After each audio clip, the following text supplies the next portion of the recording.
and welcome to Two Words Wolves Pod. I'm Ryan Eichten, and with me is Leo Sun. Leo, how you doing? I am content. Just a very flat content. I think I talked about how exciting it was that we had the draft and free agency coming up on our last show. That I try to remember that the draft and free agency doesn't quite hit the same when your team isn't desperately looking for someone or something to cling their hopes onto. It feels like gone are those days where, oh well, what if we signed, whatever X superstar onto our team in the free agency? Like, what if we can convince Nick Batum to come over here or JJ Redick? Those are super exciting times. But when you're a team that is back-to-back Western Conference Finals contenders and your main core, at least for the most part, your superstars are all here, you already know what you're betting on at this point. And so I think going into this, I was like, oh man, let's see what happens. And I will say it was still exciting, but it wasn't quite the same. It just didn't hit the same. But yeah, so I think I'm content. We had a lot of news that just happened the last 48 hours that we'll talk about on today's episode. But all things aside, Wolves related, I am content. What about you, Ryan?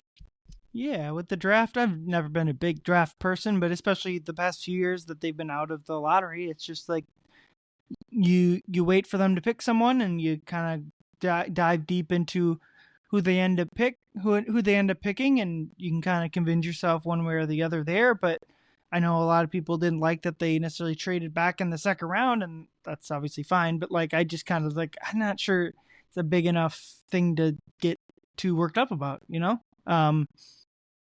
The free agency stuff is a little bit more interesting, and we'll start with that here soon. But like, it's just been good to kind of get the main obstacles of the off season out of the way. And after summer league in a few weeks here, it's going to be kind of a few close to 2 months of not really anything in Wolvesland.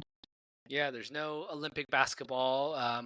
Here at Rudy's opting out of Euro Cup. There's all these different things that we've been able to watch the last couple of seasons. I remember doing live updates on how is Joe Ingles and Team Australia doing when he wasn't playing a single minute for them? Or how's Matteo Spagnolo playing for the Italian team? And, we don't quite have that this summer. So it will be nice, though, I think, especially for us that, we covered the team and both for Canis Hoopus and then obviously for our pod, but follow the team so closely that we do have some time, realistically off between, the off season, summer league, and then, that big break before training camp starts. And I know we don't quite have that on our docket, Ryan, in terms of the subject about the draft, but I just realized that we didn't really have a chance to talk about the draft at all between last episode and this episode. Did you have any fleeting thoughts about the Wolves drafting with the 17th pick Yoann Beringer? I will say it right. I listened back to when we said it the first time in the last episode. I said Joan Beringer. How very American of me.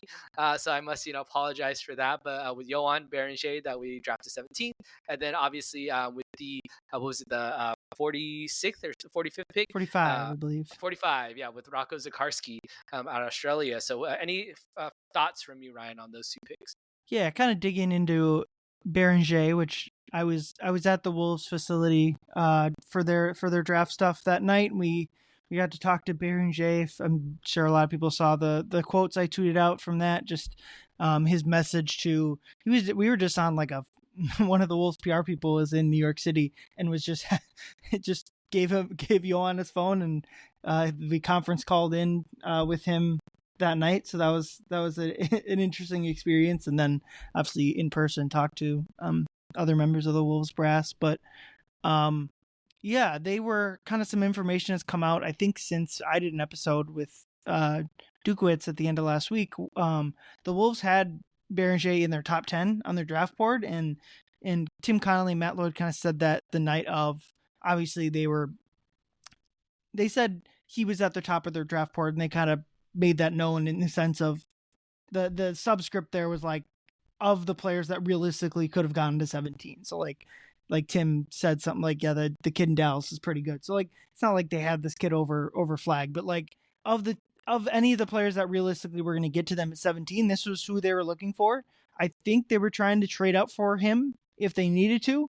And they kind of talked about some of the things that broke right ahead of them for him to fall to 17. And I'm guessing they had no confidence that he would be there at, say, like 20 if they were going to try to extract value out of that pick. So yeah, they got their guy. I'm personally good with Berenger's not going to play this year, not meaningful minutes. I think that's fine. He's so unbelievably raw. This is not a Dillingham situation. I mean, Dillingham's still raw too, but like I think people just kind of need to. It's fine that he's not going to play much this year. And then Sikorsky, I know people didn't like that the first trade back seems like is great. You got 2 extra second round picks out of that deal, and I know people didn't necessarily like them trading for cash considerations, but basically what happened there is they didn't want to give a roster spot to anyone. I know there was a couple players people liked there, but I don't think the Wolves liked them as much. And they didn't want to give a full roster spot to those players.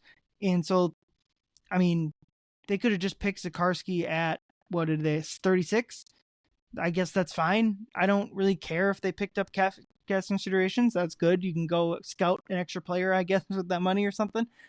Who really cares? But Rocco Sikorsky was the best player on their board that would have been willing to play on a 2-way. So that's, to me, that's the process there is completely fine, and we'll see if one or both of these players can pan out. What do you think, Leo? Yeah, I mean, to share my quick 2 cents on that with Beringer, I mean, he was someone, if you listened to our pod a week ago, that he was on my list of, I think that's the ultimate mad scientist pick, is what I said. And seeing him swing for that was really, really exciting. So I am really curious to see. I just watched with my wife earlier this weekend.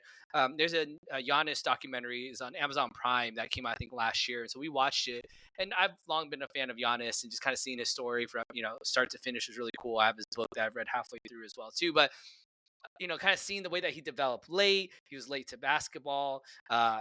Just how big they were, just kind of their whole story. Now, Beringer, I don't know his whole personal family life. Obviously, it's probably not the same as Giannis, but maybe think about like, what if Johan hits that 0.1% outcome chance that he turns into a Giannis type of player. Now, again, I'm saying a 0.1% chance. It's very, very unlikely, but that he, hits bigger than we think he is, because I think it's very easy to chop him up. It's like, all right, it's just some next. All right, cool. The next Clint Capella. All right, next. Like that's like the easy, like rational outcome. But what if he isn't? So I think that's the potential that's so exciting, and we don't have to necessarily cling all of our hopes and dreams, like I said at the beginning, to Beringer and be like, he has to pan out. Like, this has to be it. Where it's like, no, like, if he does, that's really cool. And we'll see. So I'm excited for that, to see how he develops. Again, the way that he moves, it's just, there's so many good pods that people have done. I need, you and Andrew talked about that on our latest episode too. So definitely check that out if you haven't.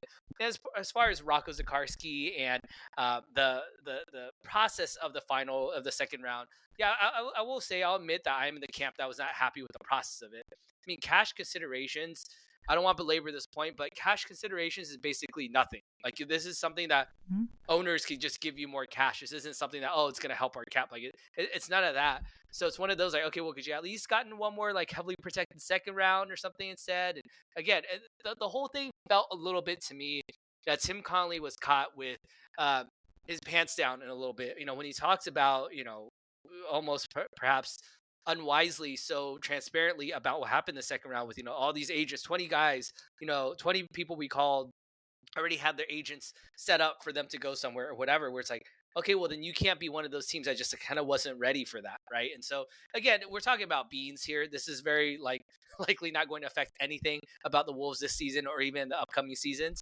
But yeah, I mean, as far as Rocco itself, it's kind of fun. He is one of those, like, I think if I was building a game, a league on my league of my own team, and I was drafting a bunch of guys, I would draft Johan Beringer. I would draft a Rocco Zikarsky. If I had their brains, I'm playing against computer AI the whole time, we'd be dominating. Rocco would probably be the MVP my first year, win Rookie of the Year and Finals MVP. So that's kind of exciting. There's a video that NBA Australia put out. It was a short on YouTube, and I shared it on the Canis social medias, where basically they're comparing Zikarsky to Malin watches, like, measurements and how they performed at the combine. Again, it's just the combine. But again, yeah, just that he has touch, he has skills, he has size. So, we'll see how that pans out. Again, super shot in the dark, but, they could have picked something less exciting, like those of you who've been around, Jared Terrell or something, like a guy that played in, college for, 4 or 5 years, and he could score 20 points a game, and he turns out to be nothing as just another empty calorie scorer in the G League at best. So yeah, exciting, but, we move right into free agency from there. Yeah, and with the second round stuff, it's not that, like, I don't have a problem with people not liking what they ended up doing there. I just kind of default to, it's just like, it's such small potatoes compared to what the moves we'll talk about here, that I just can't find myself to get worked up about it. But to each his own, I guess, on that one. But yeah, let's head into the free agency talk. So on Friday night, I think it was, Naz Reid agreed to a 5-year, $125 million contract, player option on that 5th season. He's the only Wolf to have any money on the books for the 2029-2030 season, with that player option in the 5th year.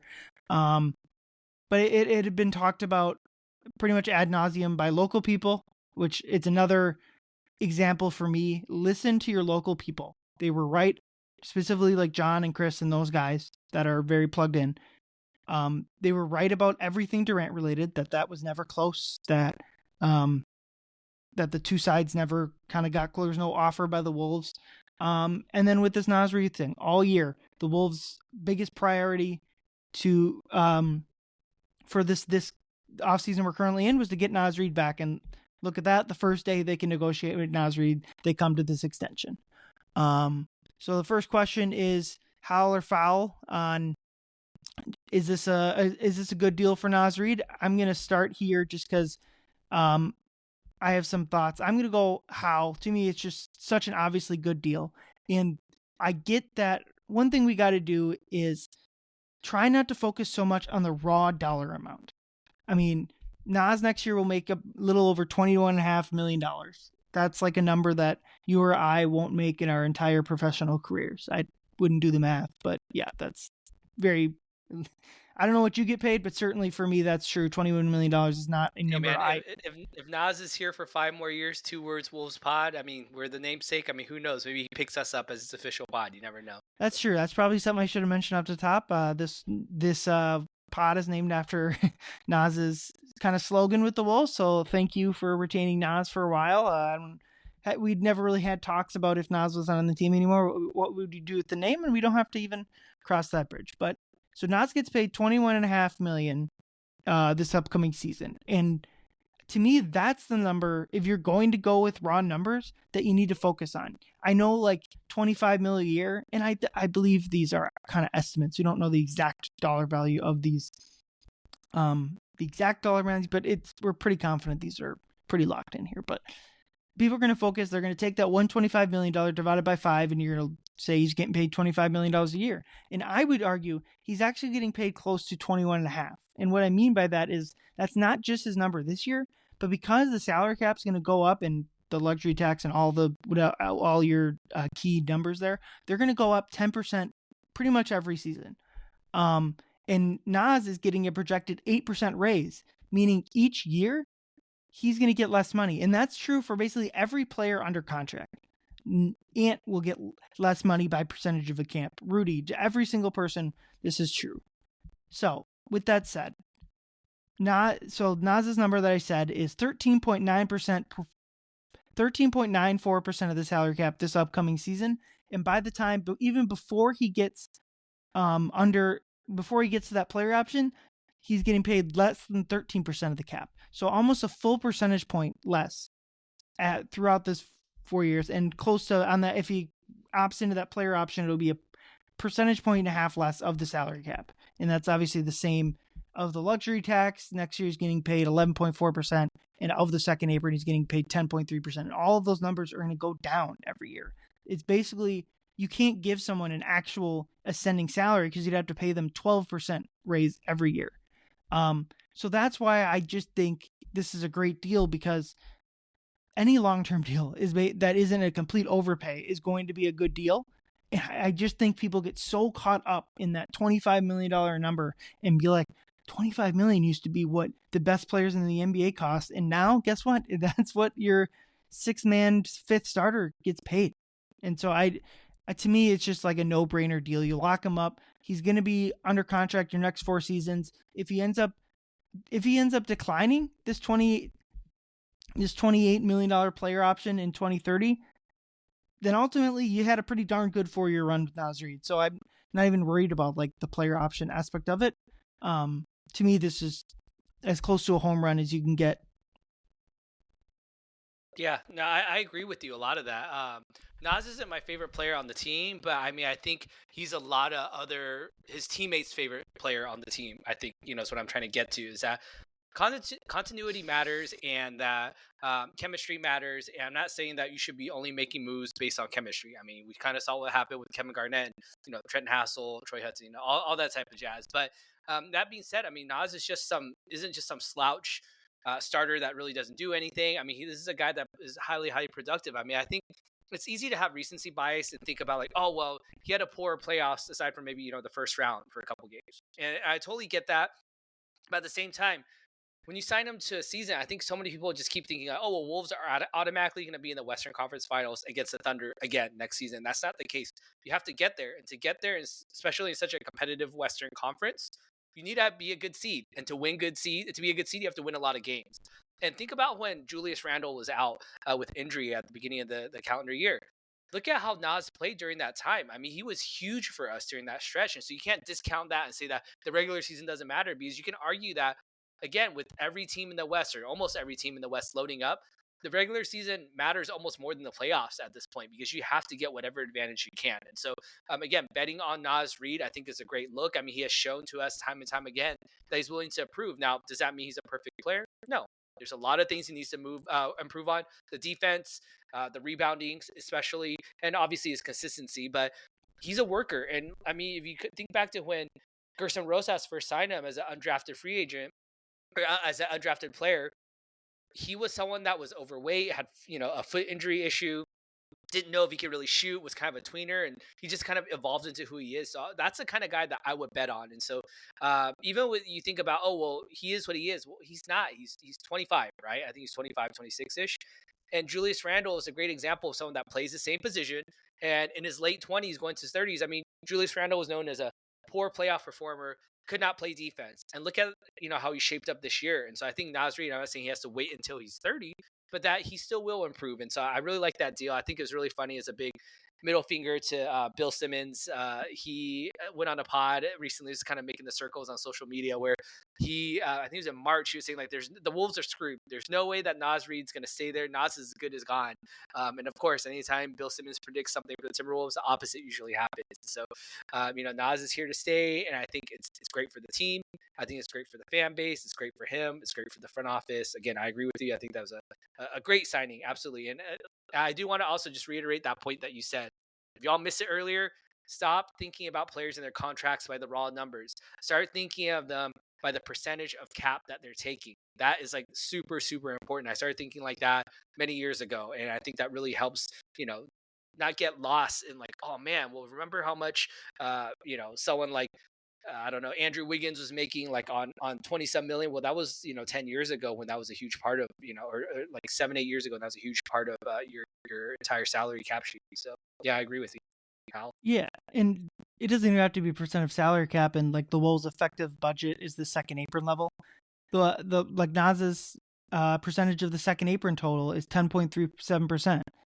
Is Naz going to give them more than 10% of the Wolves' production next year? You'd assume so. Like that seems like a no-brainer. And I kind of get like he has warts in his game, and to a certain extent, his I mean, he's a cult hero basically locally. I don't obviously the guy getting the bobbleheads and the towels, he's not the best player on the team. He's not one of the 2 or 3 or whatever, but like he's been incredibly valuable for the Wolves, and especially when paired next to Rudy Gobert. I think that's been a great pairing.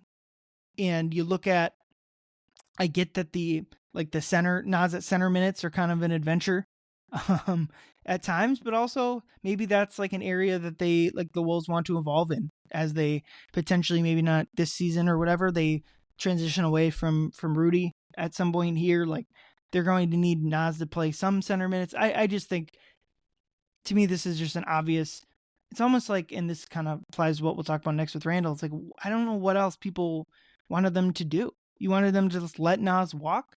I disagree with people that like would say that they should sign Nikhil instead of Naz. I love Nikhil, especially as a person, and we'll talk about just kind of the how much it stinks to what seems like they're going to lose him here. But I just think Naz is a more valuable player for what the Wolves need than Nikhil. They have more avenues to replace Nikhil than they do Naz. And I think this is an affordable number, not just for the Wolves, but also for Naz. That he might have taken a pay cut when he signed his last contract. I think there might have been teams that had better offers out there for him. But I don't think that was necessarily the case this year. I don't really think Brooklyn was going to come in with some sort of 20 or $30 million a year number. So I think both sides got what they want, without either side kind of feeling jilted in either way. Yeah, I agree. And so much of this, you know, cat trade at the beginning of the season was so that we could have room for this. And we'll talk about it in its totality, like you said, later on in this segment. But, keeping Nas was a big reason of having the flexibility to be able to keep Nas was a big reason why we had to do that cat trade as well, too. So we can move on to the next player here. So just earlier today, about 12 hours ago, I would say, Julius Randle signed a 3-year, $100 million contract, new contract with a player option on his third year. And so, again, with that means they're starting power forward and center. Next when Rudy was out, at least, but two of their mainstays at power forward are coming back on a combined total for the next 3 years at minimum, or 2 years at minimum, maybe 3 years moving forward. So, how or foul for you, Ryan? Julius Randle signing and his contract was objectively good. Yeah, so where I'm going to start, we're going to leave like the big picture Wolves offseason talk for one of our later segments here, but I'm going to kind of loop in the Karl-Anthony Towns trade at this point. Both of you and I think if you go scroll down to the bottom of our podcast feed, I think it's the second episode where cats get traded, and we talked about that. I think that we both were, certainly as fans, we're I don't even know what adjective to describe. We're sad to see Karl go at the very least.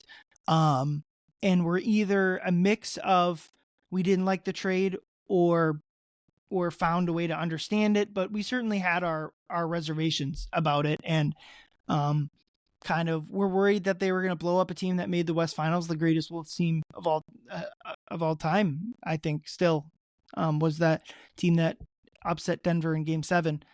And I just think right now I'm going to say Howell on the Randle contract, but it's hard to look at that trade as anything but a huge success at this point. The biggest worry to me was kind of derailing what they were going to do this last season, and it almost did. It took them until basically Randle and DiVincenzo got hurt for everyone to kind of find their footing, and they make the West Finals through a mix of good fortune between, they were either going to be the 4 or 5 seed when we were on that last day of the season, once they beat Brooklyn. Were they playing? Utah? Utah. So once they beat, they could have been the 5 seed, and they obviously don't make the West Finals if they're the 5 seed, and they certainly have a harder time even making the second round. I would have liked their chances against 4 seed Denver, but I think it's very clear that the 4 seed Denver was better than the Lakers. That seems pretty clear to me. So like they got some luck making the West Finals in that sense, but they still made the West Finals, and obviously Curry gets hurt is the ultimate good fortune. Again, we talked about this at the time. I still like the Wolves' chances to beat Golden State, but we'll never know. And so at the very least, you have to admit that the Wolves were fortunate to some extent. So they salvaged the season. They make it back to where they were a season ago. You can't view this last season on the court as anything if not a success. And now they've reset their salary cap books. Naz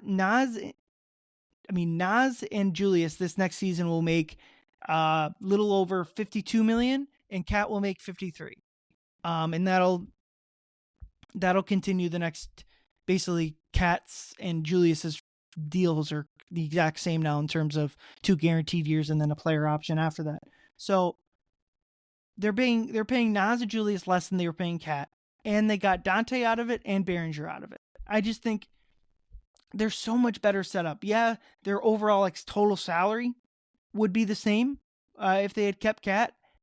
I think they probably have Nikhil instead of Naz. So you're looking at, would you rather have Cat and Nikhil versus Naz and Julius? That's a toss up. But now, to me, they're just so well. Their salaries are just so spread out. They have basically at every salary point you're looking at, whether it's 40 million plus, somewhere in the 30s, somewhere in the 20s, somewhere in the the tens of millions. They have everyone at that salary number. So if they want to go try to trade and make a big deal or something, they have the numbers, and obviously the rookie scale contracts they still have.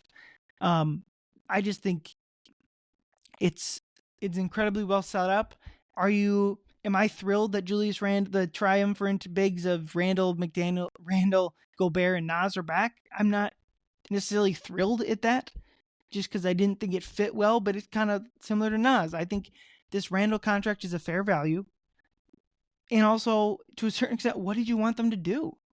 I don't think there was a Randle trade out there that was going to, especially once KD was off the table, and I'm not even sure Randle was ever going to be part of that deal. But I don't think there was a trade out there that wasn't going to sacrifice a lot of player value.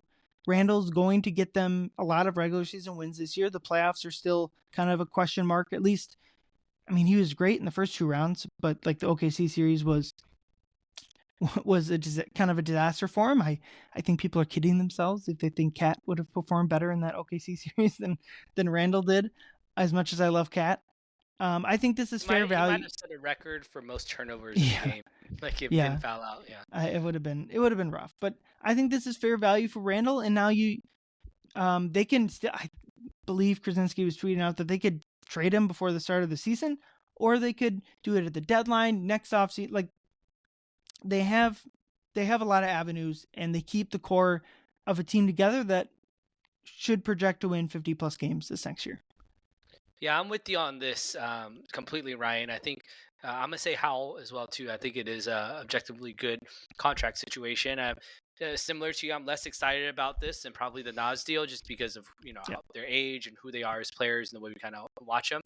But like you said, it's a super movable contract, even with the player option. I think some people think of that as like, oh well, that's like a death knell. There's no way anyone's gonna take that contract if he has a player option. It's like, I still remember when they were playing the playoffs after they beat the Warriors, who, yes, without Curry, but when Draymond was going on his own pod saying that he got outplayed by Julius Randle, that people were wondering, is playoff Julius right now a top 15 or 20 player in the NBA? Right? I mean, so you're telling me that a guy that is, in theory, at that point in the season, a top 15, 20 player in the NBA, not worth, 30 some odd $1 million a year. I mean, there's no way you can convince me of that. I think I'm seeing a lot of like teeth gnashing on social media, but again, I think that recency bias is like definitely a hell of a drug. I have to go back to that because they always point out like immediately that, well, look at how Julius performed against OKC. Like he was so bad against OKC. Like how are they ever going to beat him? It's like the Wolves may not even end up ever playing OKC in the playoffs ever again. Like that's a very real possibility. And at the same time, the season doesn't start at the Western Conference Finals. Like I said, with Naz, like Julius was a big part of us being able to not even get through the regular season and, helping us get some wins, but in the first 2 series, like being able to punish those mismatches, because he's still going to find those opportunities to punish those. I mean, are the Lakers going to go back and trade for Anthony Davis again? Are the Warriors going to sign Giannis to stop Julius Randle this year? Like there's still going to be opportunities for him to make his money off what he's good at. And so, in the same vein, I can't believe anyone that says that Julius is useless because of the way he played against the Thunder, while looking back and seeing the same people who said, oh man, we really need to trade Cat after that Dallas series in the Western Conference Finals because he played so bad. And then as soon as he was moved, everyone was like, oh man, I can't believe we traded Cat. The same thing would have happened. There's a no-win situation. I think people who want to be mad are going to be mad. And I understand Julius Randle isn't everyone's cup of tea. I totally get that. When he's bad, it looks really, really bad. I'm with you on that. But like you said, Ryan, what were the better options out there? Like, was KD even really on the table, for us? And even if he was on the table, okay, well, then what do we do? What if we just let him play out his last season? He walks for nothing. Okay, well, oh man, though, Tim Connelly really screwed that up. He just let him walk for nothing, right? Or, we trade Naz Reid away, somewhere else, or let him sign somewhere else. Like, oh, you guys traded Cat to keep Naz, and then you let Naz walk anyways. Like, there's going to be no win. So I'm done kind of arguing with trolls about that on the internet because, at this point, like, I'm going to trust the guy that led our team to 2 Western Conference Finals in Tim Connelly than I am some armchair general managers that, feel like, oh, I don't like Julius Randle when he is complaining for a foul. Okay, that's fine. You cannot like it, but I don't also think you're more credible than someone that, has proven to be our best GM we've ever had. Yeah, I think it's unfortunate the OKC series for Randle, and ultimately, I do think that's I agree with people like that would say it's hard to imagine them being able to defeat OKC. I get that OKC is basically running back their entire roster from last season, and I guess to a certain extent so are the Wolves. So I get that that's the frustration. I just ultimately think that as much as anything they're retaining Randle for the salary slot, and while also continuing to be a solid team. But we'll kind of break down the Wolves' big picture thoughts. But I think we're both in agreement that this was a necessary deal. It's not something that like we're jumping for joy about. But I also think like there wasn't like this big Randall trade out there that was going to make the Wolves better. So they signed him to a market rate deal, and now they'll play the season out with him, I would imagine, and then they can reassess at the deadline, reassess in the offseason. So that's just where I'm at. The last big roster hole, I think, to me is pretty obvious, is that point guard.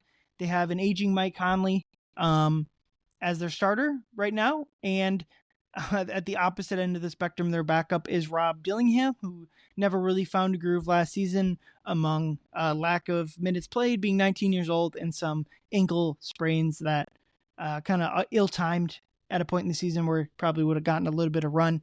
But it's hard not to see that as like a hole where it'd be nice to have kind of a more cemented point guard, especially Nikhil played some point guard minutes. And he won't be on the roster. How much do they want to play Dante at point guard, etc. But yeah, Howl or foul, Leo, the Wolves need to acquire some sort of stopgap point guard in this free agency window. So as far as I'm saying foul for that, the Wolves must acquire stopgap point guard. And the reason I say foul is really on that stopgap point guard. Like, what is a stopgap point guard? Are we talking about someone that's going to be playing 20 to 25 minutes a game? Are we looking at someone that's going to play like 5 to 10 minutes a game filling in that point guard? Because I think at this point in free agency or in the off season, technically free agency hasn't started yet. I'm not expecting anything more than maybe like a Joe Ingles type of signing at this point. I think Tim Connelly has made it pretty clear that, it was those in their best interest too. I think he invested heavily into Naz Reid and Julius Randle and bringing them back, and hence why these are the two first reported deals that the Wolves kind of focused on, and also why I think maybe they didn't focus so much on the draft and trying to milk down for 1 to 2 to 2.5 to 3 3/4 second rounders. Like they're too busy trying to figure out this Naz and Randall contract. And so I think given the fact that they invested so heavily at that, for better or worse, I think that they've also talked a lot, or Tim's talked a lot about avoiding that second apron. And him and both, I think Matt Lloyd talked about it as well too, that they want to avoid the second apron. They know how hard it is to build a team while they're in the second apron. So because of that, I think they're not going to offer anything more than maybe just a minimum vet salary to stay under the second apron. And I think by them offering no more than a veteran minimum, you're going to get a veteran minimum type of guy. Like, you're not like, I know there's pipe dreams about, oh, well, Tyus Jones, maybe we can bring him back. I mean, sure, that would be great. I hear people talk about like, oh, well, maybe a Spencer Dinwiddie or like a Malcolm Brogdon. It's like, okay, are those guys really going to be taking veteran minimum deals? Like, no, they're probably going to get like a small deal, but probably a little bit more than a veteran minimum. And if so, are they going to choose the one to come to Minnesota? So for me, it's a foul. I don't think they must acquire stopgap point guard. I think they should get someone, but maybe not someone that I think will be playing heavy minutes at point guard for me. Yeah, personally, I'm going to go Howell. I really think that they should try to go out and acquire someone while, to a certain extent, siding with you that it's going to be tough and they don't have a lot of room. Looking at the salary cap, they did let go of Josh Minott and Luka Garza. They declined their team options. It sounds like Garza's going to be back. Basically, his team option was a couple $100,000 higher than his minimum. So this is like the amount of money they're trying to save. They're going to let go, decline Luka's team option, and potentially more. I think basically if Luka wants to come back or wants to kind of explore further free agency, they're going to try to bring Luka back. But let's just say they sign another minimum. They have about $6 million under the second apron, and again, that's pretty much.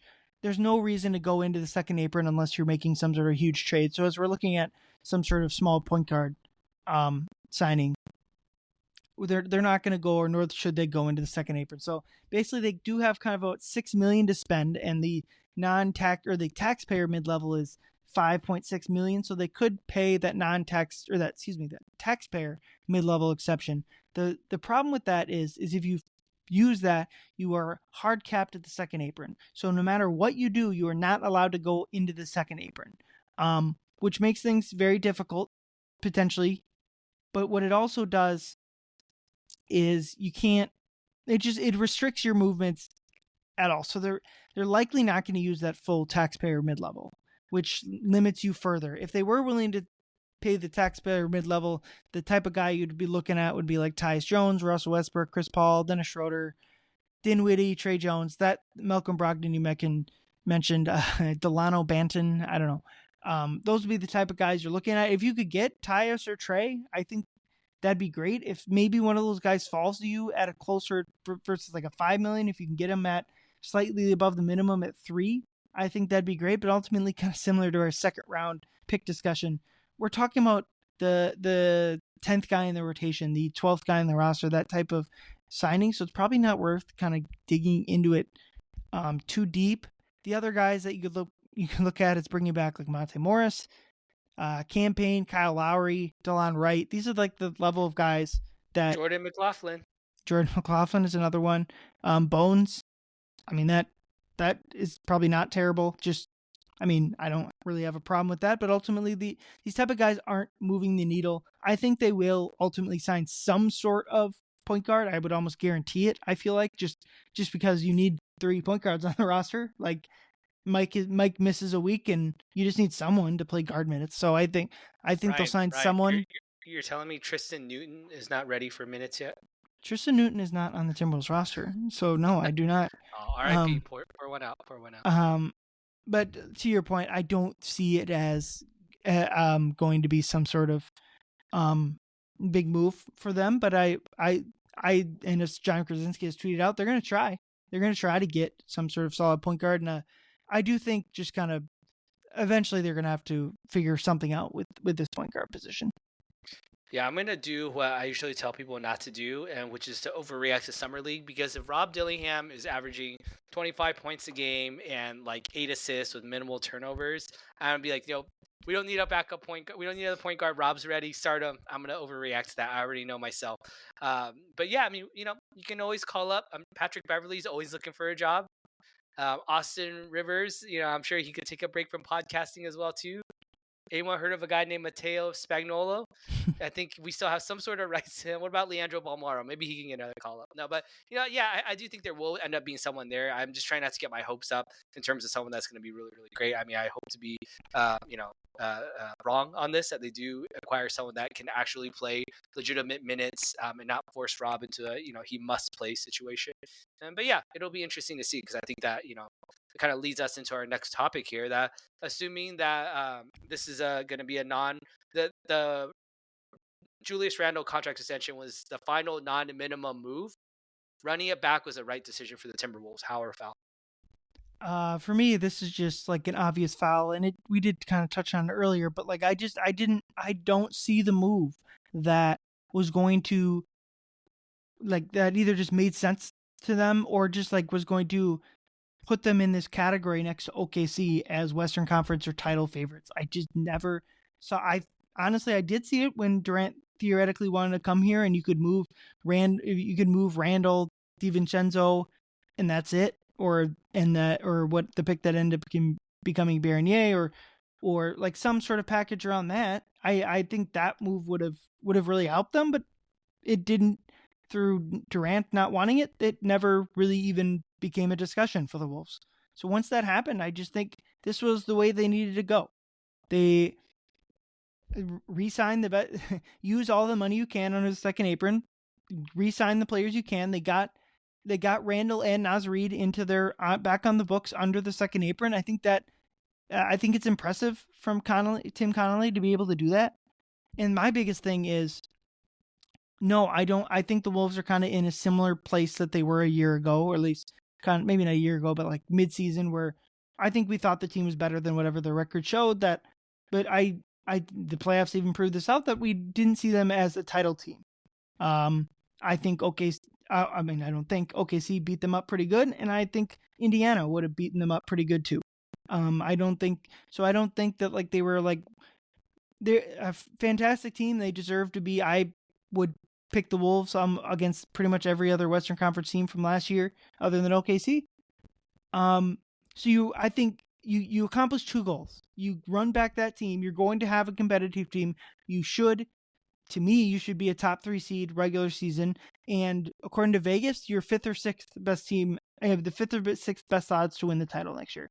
You keep that idea there, and you maintain a ton of flexibility for next year. I was looking at Denver's books. One, Jamal Murray would be the highest paid Timberwolf. He makes more than Ant, so that's crazy. And Michael Porter Jr. makes more money than everyone but Ant. Like, think about that compared to what the Wolves are paying their second tier guys. They're paying Rudy less than that. They're paying Julius Randle a whole lot less than that. I mean, I think Aaron Gordon is going to make closer to Randle money than anything else. Jaden is at a fantastic number to me. Naz, 21 million is great. Dante's obviously on an incredible value. They have a lot of these value contracts that I just think one of these times there's going to become this move that is going to propel the Wolves. And I think it's going to be pretty obvious. Both of us are going to be like, here we go. The Wolves are trying to win the title. It didn't appear to them yet.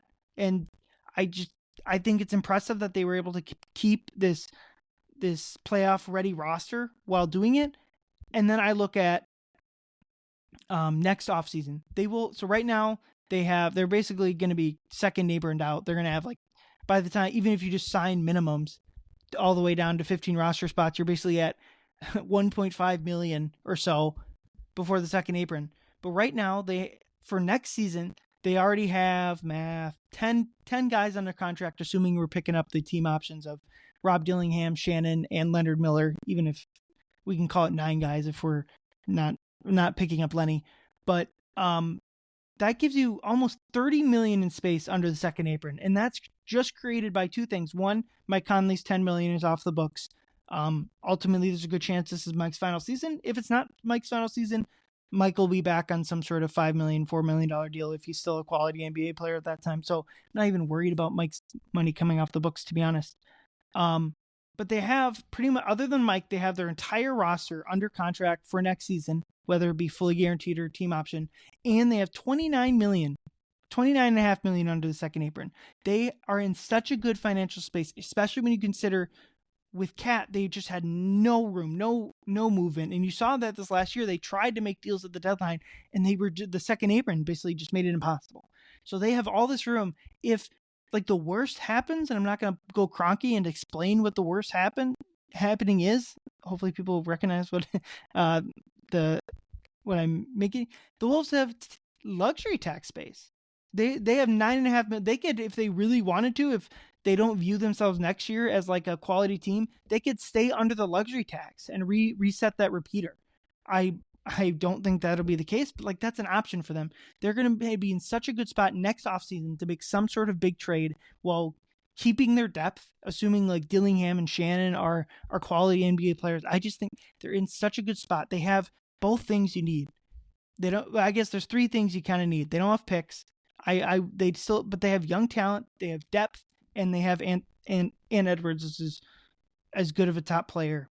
I am very bullish on the future of the Timberwolves. Maybe not next year. Maybe next year is going to be a similar, you're kind of quote unquote hard capped at the Western Conference Finals or whatever. But I'm very bullish on what they can do moving forward. They have a bunch of good contracts. They have your top guy. They have everything. And so while maybe I'm pessimistic on their chances next year, to me, they're making the exact right moves that you should be making without even, like, quote unquote tanking or taking a gap year, which was so much of the conversation this year. Yeah, I agree with you. I think it's the best decision right now, and it's not even just to maximize results for today, but also for the future. I mean, you outlined in super detail about it. I mean, we're literally just talking about the player personnel and not the money side of it. I mean, this is how they're betting on largely Ant, Jaden, and Naz, as the current core. And we'll see who's going to be a part of that, extended if we're talking about your, TJ Shannons, and you're talking about your Jalen Clarks or your, Berenjets or whatever it is, we'll see about that. But with this core, I mean, we'll see how far this gets them with the three of them. I mean, you still have Rudy right now, who is still, playing, pretty good basketball and a very important basketball. He can obviously be here to prepare Joan for this next day. Ant and Jaden can prepare TJ and Jalen, in their roles. I'm not saying they're going to replace them, but just in terms of like that mentorship and like, Matt Lloyd talked about it. We have someone at all those positions. I mean, even think about, Julius Randle or Naz Reid, like getting in there with, Leonard Miller. I know we kind of write that off. I mean, Leonard Miller is still like, was he 21? I think right now he's super, super young still, where it's like, the book is not out on him quite yet. I think Josh is a year older at 22, but, I think he obviously is, team option was declined. So all that to say is that I think this is all really good points to sell, like moving forward. Like this is just too many good things that are set up in our favor, and it makes too much sense right now for us to be like, you know what?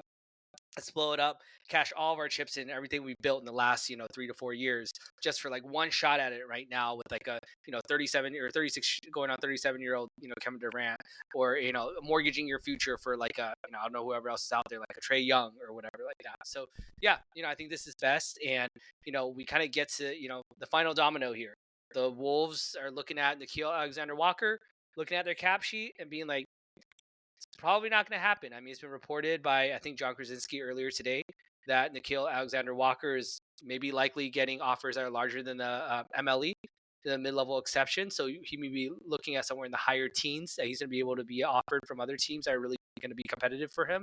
I saw out there that teams, specifically Detroit, might offer him 20 plus million. Right. Thanks a lot, Malik Beasley, for that one. We'll get to him later.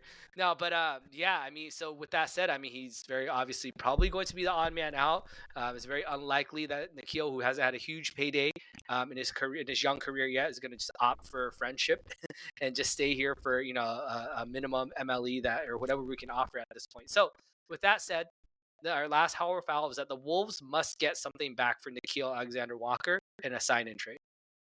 I'm going to say foul just because I think with the rules, they really can't.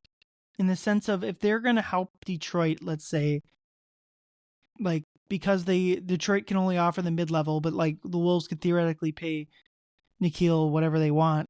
But if they're going to sign and trade Nickeil from the Wolves to Detroit has to match salary, I think. And the Wolves obviously can't take back. They don't want to take back salary. So I think it's just going to be tough. I don't think that there's any incentive for like to sign and trade with Minnesota where the Wolves get any value back. So that's just like my thing. Maybe I'm willing to be wrong on the rules. I'm not. The sign and trade rules are not something I'm great with, but I know they can legally do it. They can sign and trade players away. I believe they cannot take an incoming sign and trade, which is fine because they don't have money room for that anyway. But yeah, so the Wolves, I'm just gonna go foul just because I'm not confident on the rules. How about you, Leo? Yeah, I'm gonna go the other way. I'm gonna say how on this. I think they must just because of how great of a player Nickeil Alexander-Walker is, and the fact that if you're letting him just kind of go for, I don't want to say for nothing, but that'll hurt. But just because I think that they must doesn't mean that I think they will. I've tried to be realistic this off season. I pulled out from my closet my cracked crystal ball when I was out here predicting Wolves series wins left and right, and I looked into it, and my crystal ball said that as much as they're going to try and get something out of it, they're not going to get anything out of it, and most likely they're probably going to just get like a a trade exception or something like that they may never use because, as you said, with the cap situation, the Wolves just don't have the opportunity to take on that much more money. And so I'm not going to claim to be an expert either.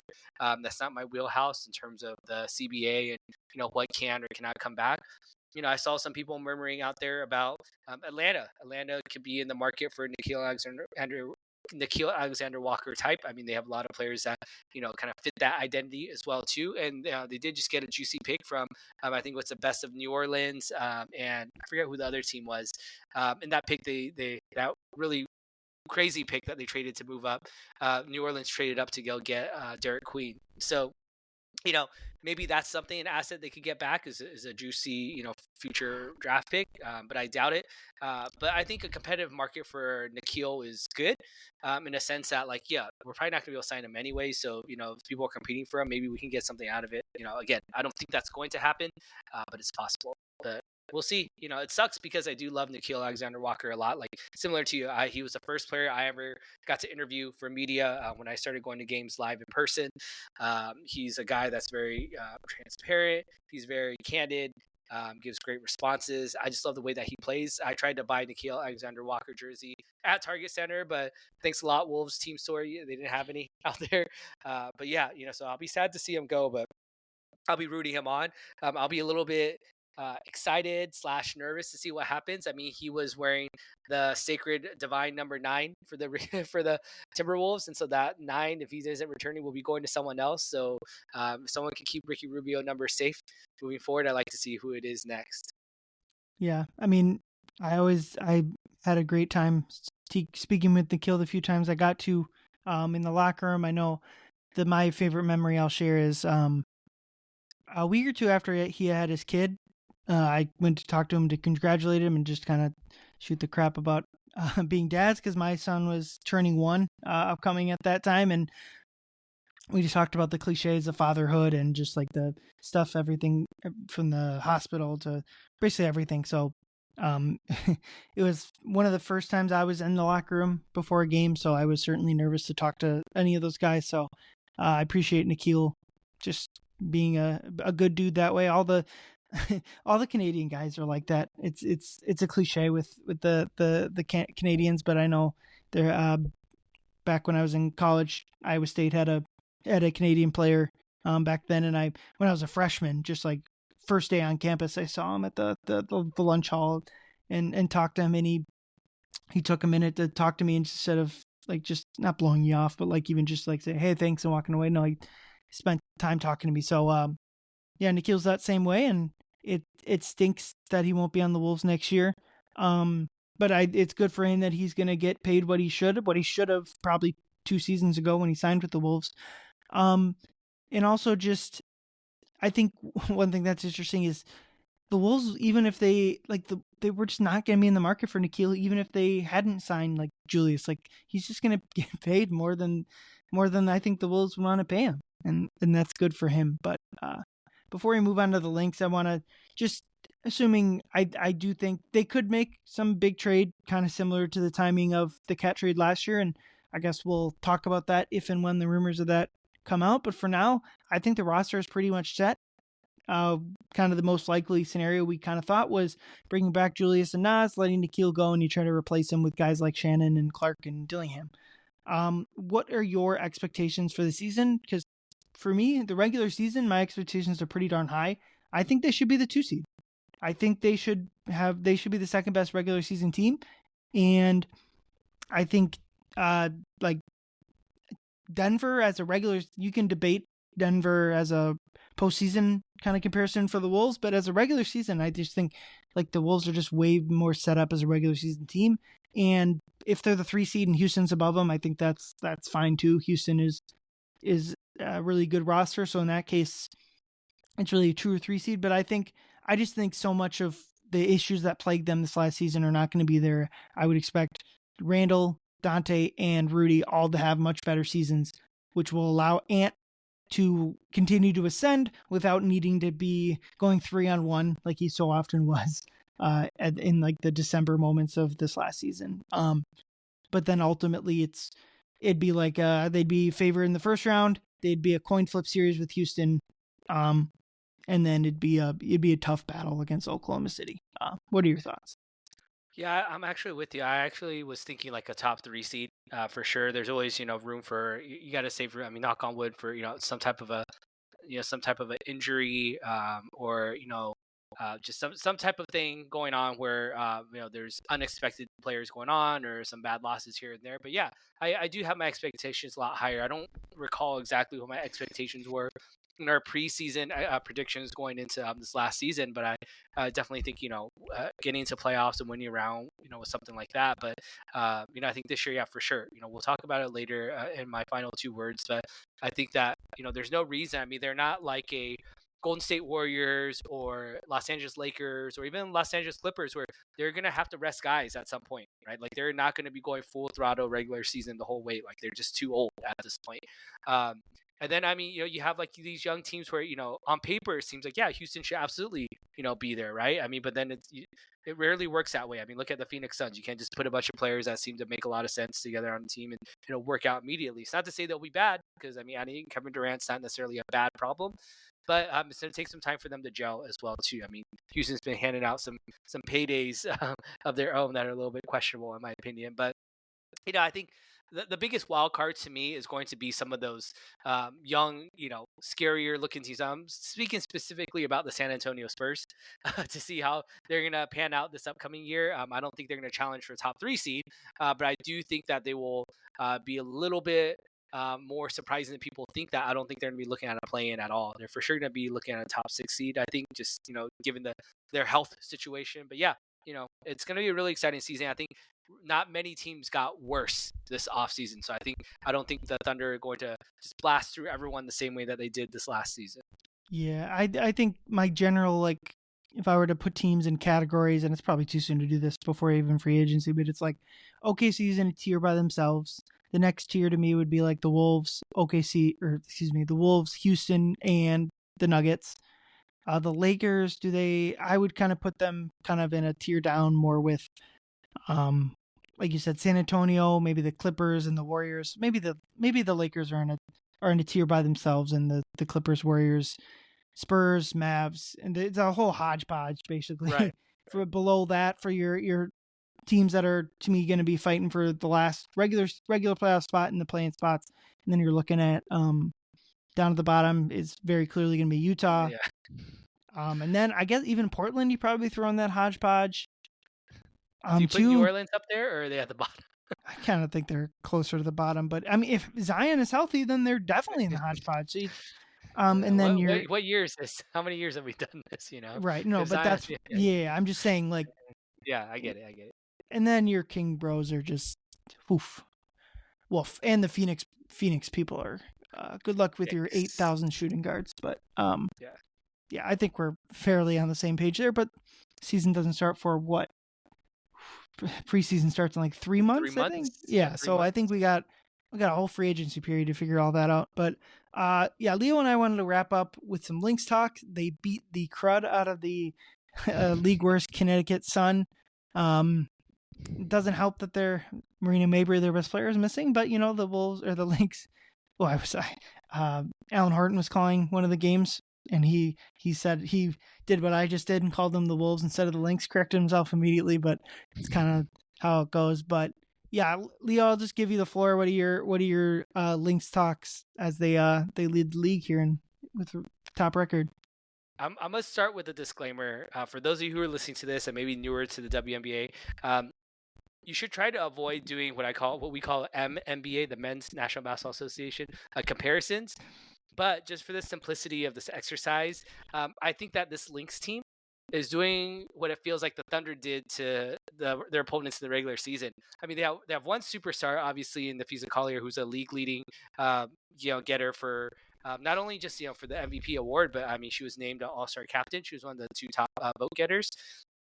She is just having a historical season, not just in the numbers, but the team success right now. So they have that one super giant superstar, face of the league type of player on their team.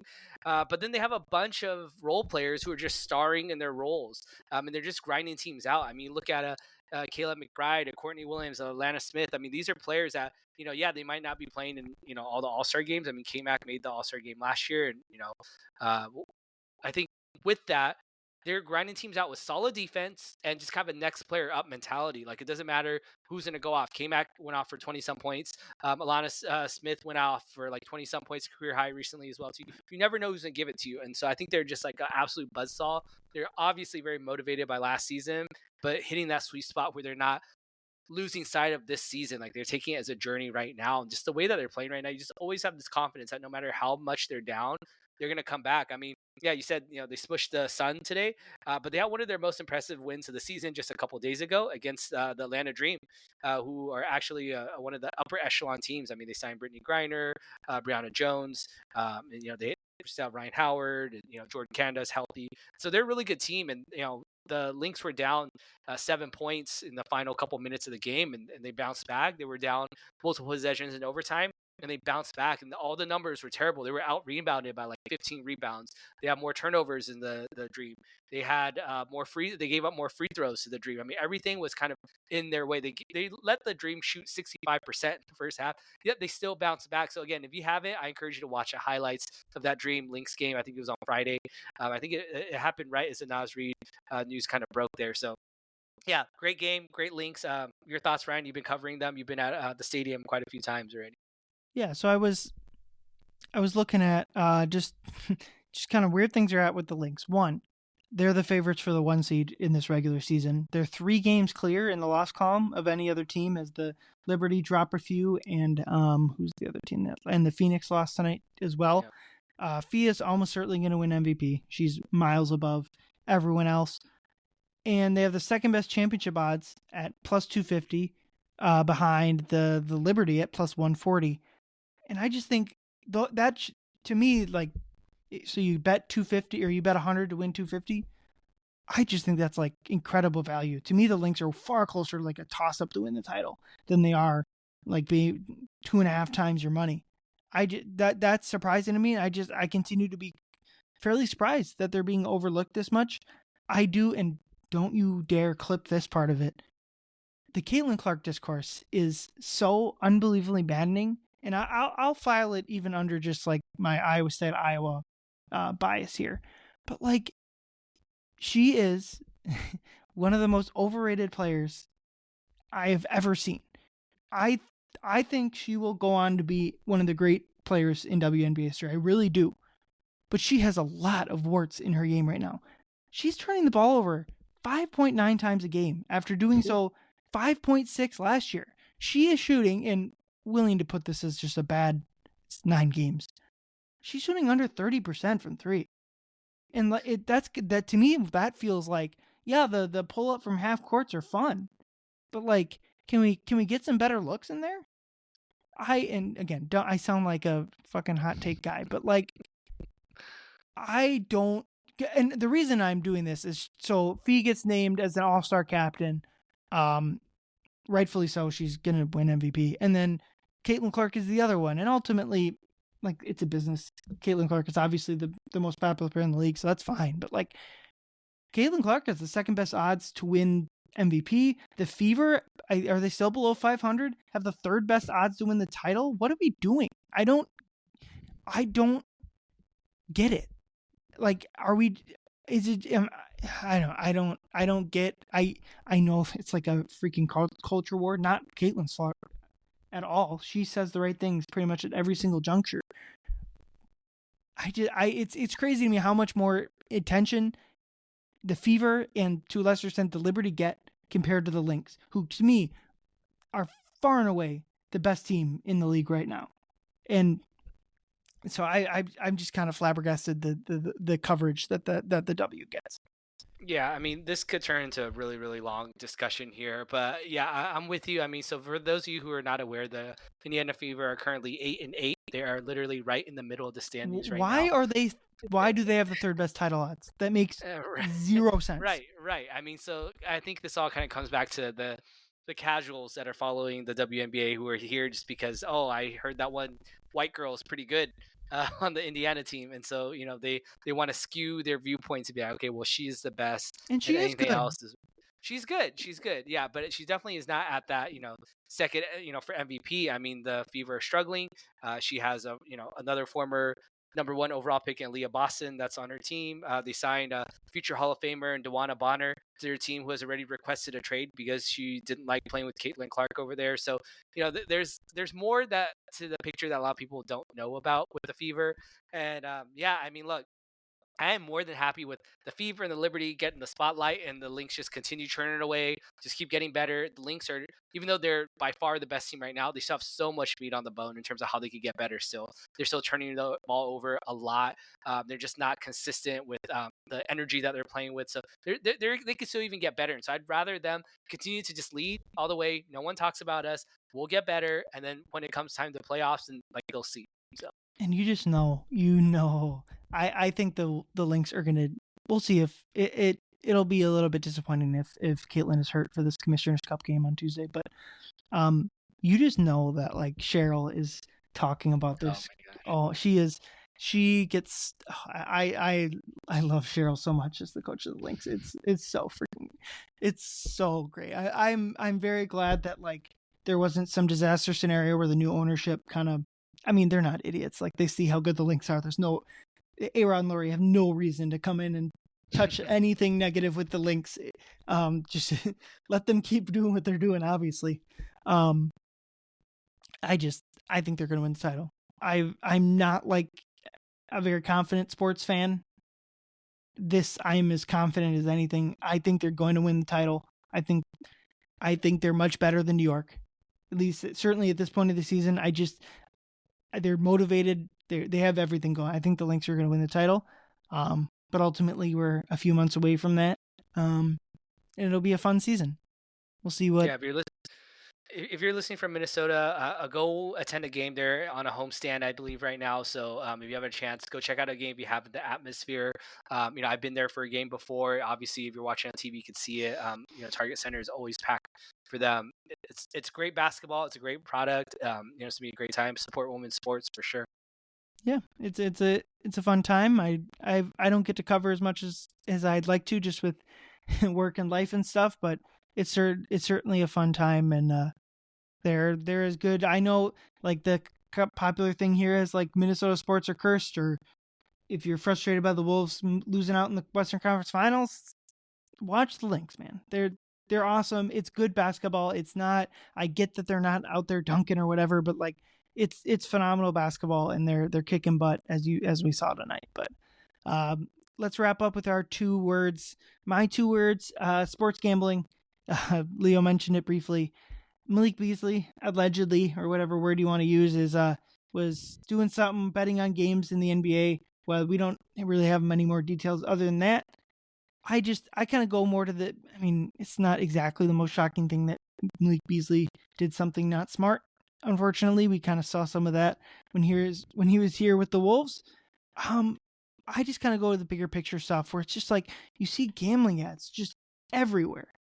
And I still think to a certain extent, like the NBA is kind of, in terms of like point shaving or whatever, like these guys make so much money that there's the incentive shouldn't be there to like Malik cost him, assuming that like he did do what is alleged here. He's now a free agent and cost himself tens of millions of dollars, maybe 100. I think it's 42 million. I think was the contract, right? that Detroit was thinking about offering him. It was So 3 years, 42 million. Yeah. there's just no way that if he was point shaving, and probably what was more likely is he was betting on his own overs. Probably is more likely. Like the incentive even wasn't there. He made a poor choice. But like I think with sports gambling becoming more relevant, and maybe the good side is it'll be out in the open, and so like people were always susceptible to point shaving or whatever you want to call it, and now it'll just seem more in the open. But I don't like the sports gambling as I work for in that sector in my day job. I don't like kind of how it's taken over every facet of sports, and it's kind of another reminder of I do feel like we're kind of careening towards like a worst case scenario in terms of you worry about like the integrity of a league or of a team or something. But I will say again, working in this sector, there are companies that regulate this stuff or are incentivized to find and catch. I know the company I work for, I can't remember the NFL player that was found to be gambling on the games. That was found out by the company I work for. So that's like one of the things that they provide. So it's not exactly like just the Wild West out there, but it does concern me to a certain extent. Yeah, I wonder how much money Malik Beasley lost when Anthony Edwards overtook him as the leading NBA leader in 3-point makes, because I gotta imagine that was probably pretty juicy there. Now, according to the alleged, investigation, it's not even necessarily this year with Malik Beasley, but years past as well too. So I think he was on the Bucks. That puts in his Wolves tenure, which I don't know. Potentially. Did you see the video of they're playing the Clippers in late 2020 or early 21, and Yeah, he The ran Wol- down for a layup. the spread was 8.5. Batum hits a free throw to put the Clippers up 9 with 6 seconds left, and in that case, the Wolves would have just dribbled out the clock. And Malik takes the inbound, runs down to make a layup to Prince cover the spread. So at the buzzer. Yeah. maybe he just wanted 2 free points, but who knows? Exactly. Yeah. So we'll see what happens with that. Yeah, I'm very, if you're having trouble with gambling, I don't have the number here, but seek some help for sure. You don't have to go it alone. I've heard that enough, and all the ad reads for podcasts where they're promoting sports betting, and at the end they always have to add that disclaimer like you're not alone. You can get help. So I mean, we take that seriously as well too. But yeah, it sucks. It sucks. I mean, as someone that was a part of the Sacramento community and watching them lose to the Lakers, I always have a sore spot about that, but.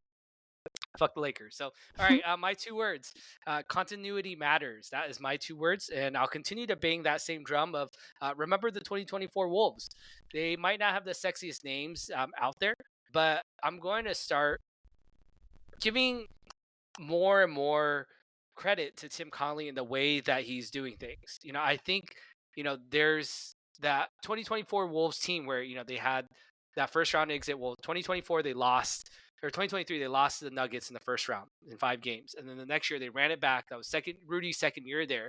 And they played so much better. They led the league, in the standings for most of the time. And that's where they made it all the way to their first Western Conference final since 2004. So, I think they're going to start with a leg up over some of these other teams that have these new toys. Like I said, it's going to take a minute for the Rockets to figure it out. It's going to take a minute even for the Lakers, who for sure need to make some changes to their team. It's to take a minute for the Warriors, who have to do the same thing as well too. So, I think all these teams that are making these big changes outside of, say, the Thunder, maybe the Nuggets will run it back as well too. But a lot of these teams will be, going through those growing pains that we went through this last year. So I'm going to trust him. Continuity matters, and he's betting on it, and we have no reason not to trust him on that. Yeah, and what I would say is we both have kind of said that we feel like the Wolves have been making the right moves in terms of Naz Reid and Randle and that type of stuff. I don't want to underplay, there's still work to be done. They are not good enough. Yep. If we're talking run it back in the same way, like they're going to win high 40s number of games again, that's not going to be good enough. They need to be a 50-win team where they're closer to top 5. If you're gonna have Rudy on this team, they just the defense needs to be closer to top 2 or 3 than it was. What was it, 4th or 5th this year? And you need to keep that offense. I think they finished 6th there. That needs to be where you keep it to win. And I think talking about work to be done, they need to figure out long term this point guard situation. Mike Conley probably to a certain extent shouldn't be relied on this season, and certainly beyond this season. You don't have much. They need to make sure Rob is getting the right development, Shannon, Clark, that type of stuff. And I just, at a certain point, they do need to make some sort of big move to kind of, they just need more, the depth is nice, but I do think at a certain point they need to kind of refine that into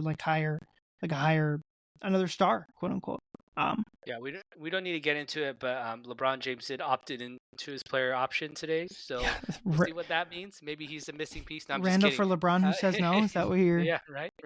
No, but yeah, I'm excited to see what happens. Yeah, like you said, this will not obviously be our last pod of the off season. Ryan and I will be back to talk about what it means in Monty Morris's second run with the Timberwolves.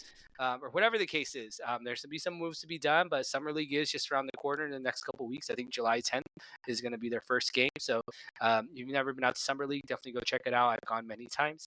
But yeah, I'm excited, Ryan. I'm excited. Yeah, should be a fun time. We'll see what the podcast wins bring to us. We'll have some kind of more off-season evergreen content eventually here, and if the Wolves sign a meaningful player, sorry if they re-sign Luka Garza, we will not be breaking out the podcast mics to break that down. To be honest, I'm not anticipating a move that would necessitate an emergency pod for at least a few months, if not this whole off season, but I guess we'll see. But yeah, thank you everyone for listening. For Leo, I'm Ryan. Have a good night. Get home, drive safe. Go Wolves. Hey, you.